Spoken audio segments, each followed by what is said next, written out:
Students, welcome to maths calculator. Start करते हैं question number 3 from exercise 12.3।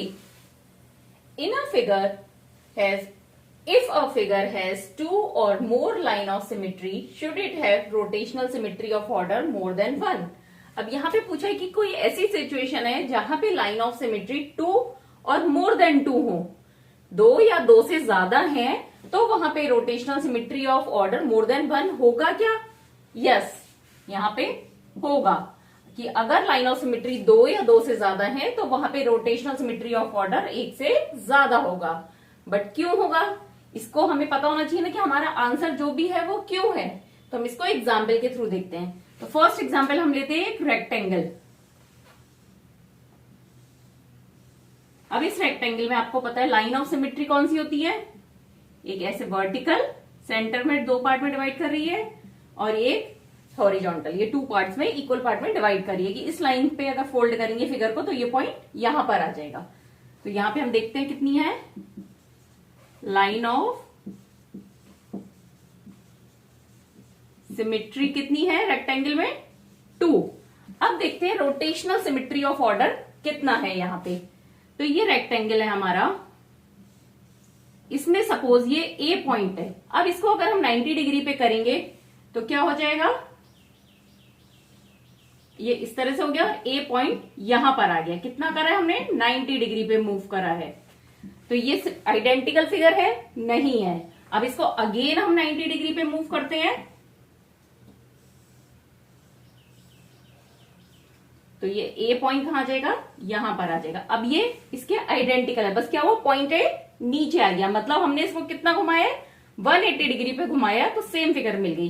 फिर again 90 degree पे घुमाते हैं तो ए पॉइंट इधर आ गया और फिर अगेन अगर 90 डिग्री पे घुमाएंगे तो फिर हमारी ये फिगर बन जाएगी। तो 90 डिग्री पे हम घुमाते गए तो ऐसे फिगर हमें बनती चली गई। तो आइडेंटिकल कब कब मिली, सबसे फर्स्ट जब हमने 180 पे घुमा दिया था। यहाँ पे कितना घुमा था, 180 डिग्री पे, तो हमें फर्स्ट मिली। और सेकंड कब मिली, जब हमने कंप्लीट राउंड 360 डिग्री का कर लिया तो मिली। तो दैट मीन्स यहां से रोटेशनल सिमेट्री ऑफ ऑर्डर कितना है, 2। रोटेशनल सिमेट्री ऑफ ऑर्डर है 2 इसका, और लाइन ऑफ सिमेट्री थी 2। मतलब लाइन ऑफ सिमेट्री 2 है तो रोटेशनल सिमेट्री मोर देन 1 है। अब नेक्स्ट एग्जांपल देख लेते हैं, इक्विलेटरल ट्रायंगल। इक्विलेटरल ट्रायंगल मतलब तीनों साइड्स इक्वल है। तो इसमें क्या होगी लाइन ऑफ सिमेट्री, फर्स्ट ये मीडियन होगा, इस वर्टेक्स से यहाँ पे परपेंडिकुलर लाइन डालेंगे तो ये इक्वल पार्ट्स में डिवाइड हो रहा है। इसी तरह से तीनों वर्टेक्स से हम जब ये मीडियन ड्रॉ करते हैं तो ये तीनों ही इसकी लाइन ऑफ सिमेट्री है। तो यहाँ पे लाइन ऑफ सिमेट्री कितनी है, 3। अब इसमें रोटेशनल सिमेट्री ऑफ ऑर्डर देखते हैं हम। ट्रायंगल है, इक्विलेटरल है, तीनों साइड्स इक्वल है। सपोज यहाँ ए पॉइंट है तो इसको आइडेंटिकल फिगर बनाने के लिए कितना रोटेट करना पड़ेगा, इस ए पॉइंट को यहां तक लाना पड़ेगा हमें।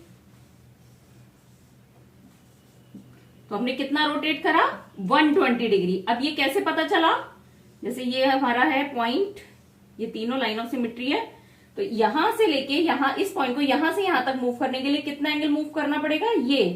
तो ये है हमारा 120 डिग्री का। फिर अगेन 120 डिग्री का हमने करा तो ये आ गया इस तरह से, और ए पॉइंट कहां आ गया, इधर आ गया। फिर अगेन अगर हम एक बार और मूव करते हैं तो क्या होगा, ए पॉइंट वापस अपनी ओरिजिनल प्लेस पे आ जाएगा। पर तीनों बार हमें आइडेंटिकल फिगर मिली है। तो दैट मीन्स यहाँ पे रोटेशनल सिमेट्री ऑफ ऑर्डर कितना है, 3। तो इस तरह से आप कोई भी एग्जाम्पल देख लीजिए जहां पर लाइन ऑफ सिमेट्री का ऑर्डर 2 से ज्यादा है या 2 है, वहां पे रोटेशनल सिमेट्री मोर देन 1 होगी। Rotational symmetry of order more than 1 होगा।